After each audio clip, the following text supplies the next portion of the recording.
So we just told you about the big, dumb spending cuts nobody wants. And part of nobody wanting those big, dumb spending cuts is Republicans not wanting those big, dumb spending cuts. But those aren't the only spending cuts Republicans don't want. Lately, their presidential candidate, Mitt Romney, has kind of opposed a lot of spending cuts. Take his acceptance speech at the Republican convention. His trillion-dollar cuts to our military will eliminate hundreds of thousands of jobs and also put our security at greater risk. His $716 billion cut to Medicare to finance Obamacare will both hurt today's seniors and depress innovation and jobs in medicine. And his trillion-dollar deficits, they slow our economy, restrain employment, and cause wages to stall. Did you hear that? You don't want to cut spending because it could hurt jobs and the economy. Government spending, jobs, and the economy. You might have this big idea that the real cleavage in American politics right now is that Democrats believe government spending can help create jobs, particularly in a recession, and Republicans believe government spending hurts and we need to cut it, particularly in a recession. That is not true. You listen to the Romney campaign, and they are committed Keynesians. I mean, Romney says cutting military spending would eliminate jobs. He promises to set core defense spending at a floor of about 4% of GDP. That could cost an extra $1 to $2 trillion over the next decade. Romney says cutting Medicare hurts jobs. Again, the logic is that spending on Medicare helps boost employment, at least in part. He even talks through just balancing budget as hurting jobs. When Mark Halperin of Time asked if he would balance a budget in his first year, he said no. Why did he say no?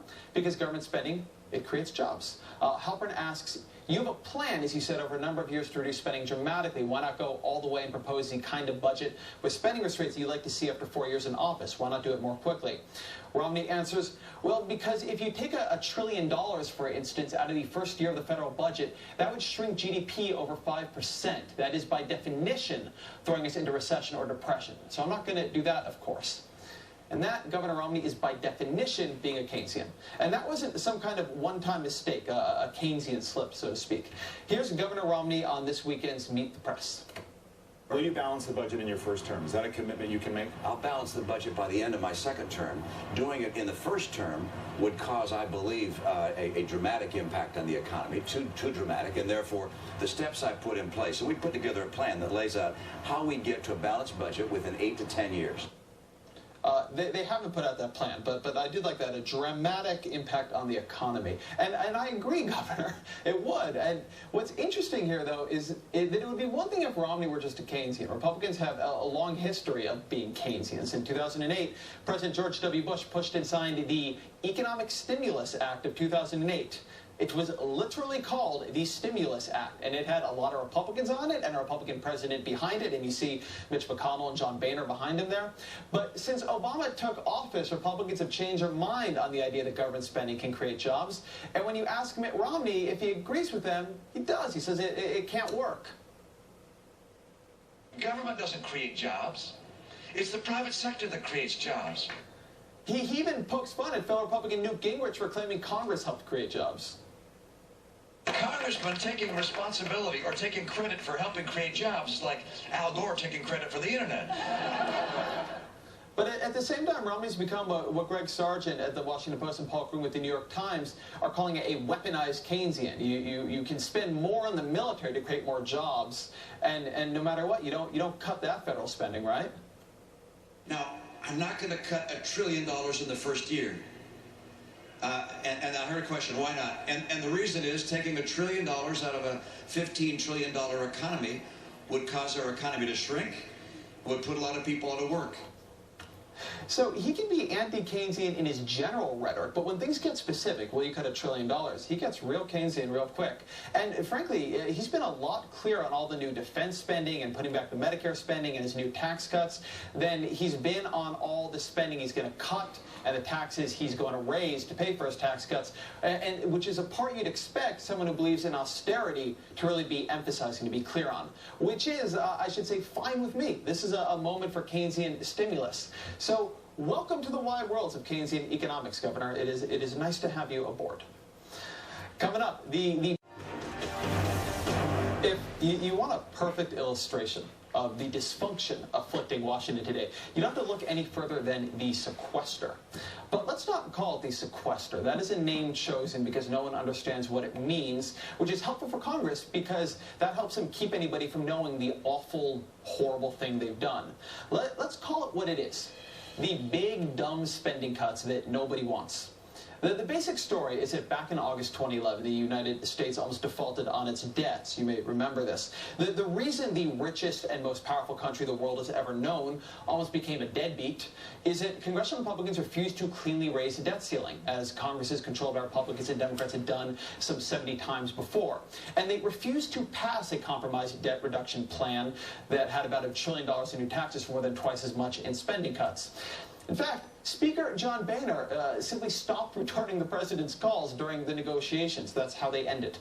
But something still had to be done so the United States didn't default on its debts and spark a global financial crisis. So Congress decided something would be done, but it wouldn't be done by them. Or at least not by most of them. They created the Joint Special Committee on Deficit Reduction, better known as the Super Committee. The idea was that this 12-member bipartisan committee made up of members of Congress would do what the larger Congress couldn't and agree on a deficit reduction package. But Republicans wanted more than that. They wanted some kind of a guarantee.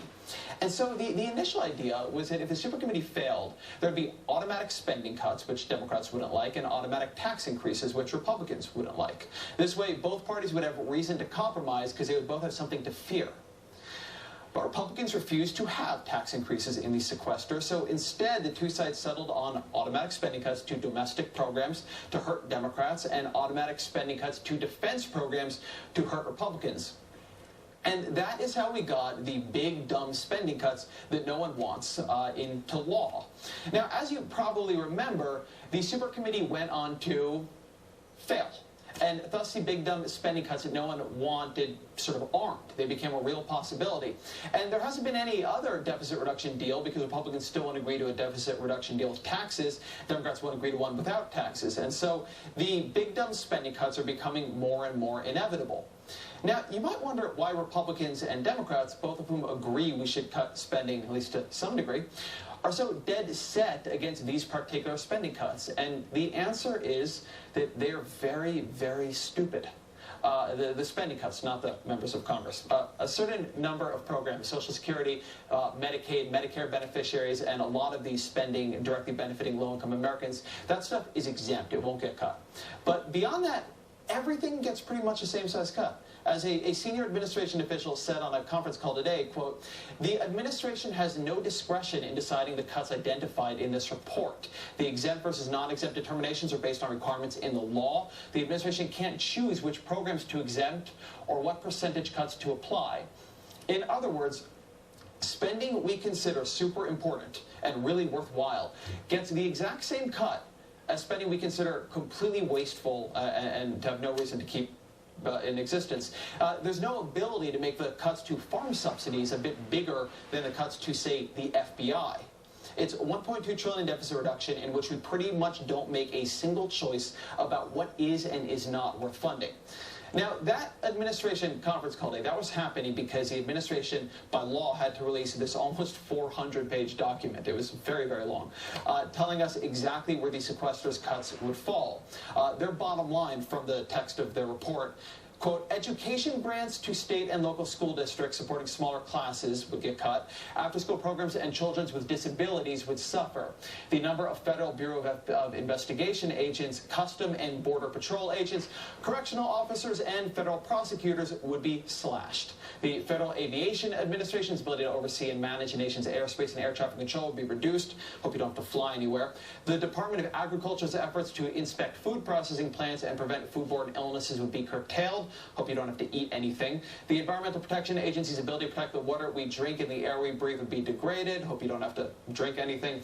And the National Institutes of Health would have to halt or curtail scientific research, including needed research into cancer and childhood diseases. The Federal Emergency Management Agency's ability to respond to incidents of terrorism and other catastrophic events would also be undermined. And critical housing programs and food assistance for low-income families would be cut. Now, let's be very clear. The only thing Congress would need to do to prevent these big dumb cuts that no one wants would be to agree on an equivalently sized deficit reduction package they prefer, of smarter cuts. But thus far, because they're Congress and they are terrible at their jobs, that has not happened.